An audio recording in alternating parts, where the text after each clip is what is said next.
New York Congressman Mike Lawler tore into anti-Israel protesters at Columbia University yesterday over their support for Hamas terrorists, calling them an absolute abomination. Listen. I want Palestinians to be free, too, from their oppressor, Hamas. And every single one of you students that support Hamas are an absolute abomination.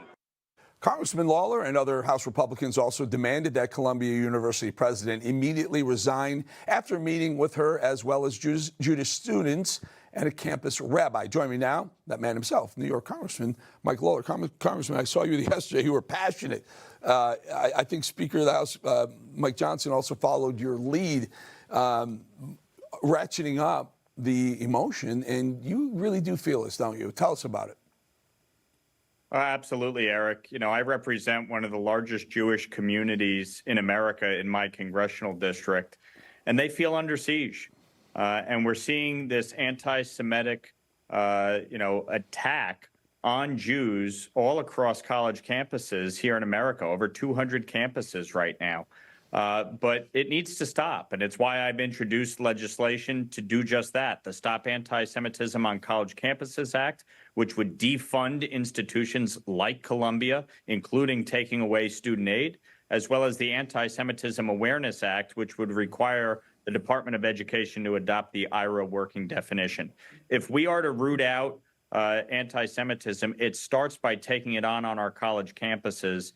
And that's why it's so critical that Congress act. I love this, because you'll send it up to the Senate and see if Chuck Schumer squashes it. Chuck Schumer, the very Jewish New York senator, Senate majority leader, would he not bring that to a vote? And God forbid the vote passed at the Senate level. Can you imagine the pickle you'd put Joe Biden in, whether he would pass that into law or not?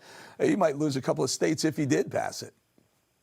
Well, that's what you're seeing right now from Democrats. They're so petrified of electoral politics and the consequences in Michigan and Minnesota that they're throwing Israel under the bus. I mean, Chuck Schumer's speech on the Senate floor was horrific.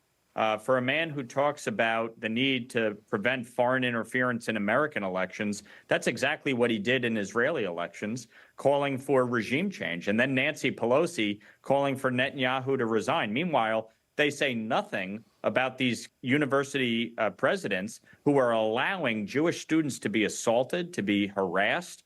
They don't care because it's all about politics. Congressman, do these yo-yos who are protesting, do they understand they're protesting in favor of Hamas and even if you want to say Gaza, people have got, but those people they're not for women's rights. They're certainly for gay and lesbian rights at all. But these people on college campuses are all about that, the woke nature of their existence. Do they understand how anti-woke Hamas is?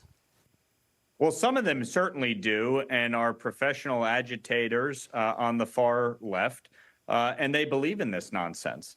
And then some of them obviously clearly don't know the first thing about what they're talking about when it comes to the situation in the Middle East. But as I've said, this is the problem with the participation trophy generation. No one's ever told them no. No one's ever pushed back on them. And so they think they're entitled to everything. And that's why when you see, Ilhan Omar's daughter saying, oh, now I'm homeless and I can't get food, there's consequences to actions. I'm sorry. Congressman Mike Lawler, I think it could be the first time you're on the show. Love having you back again soon. Thank you for your time.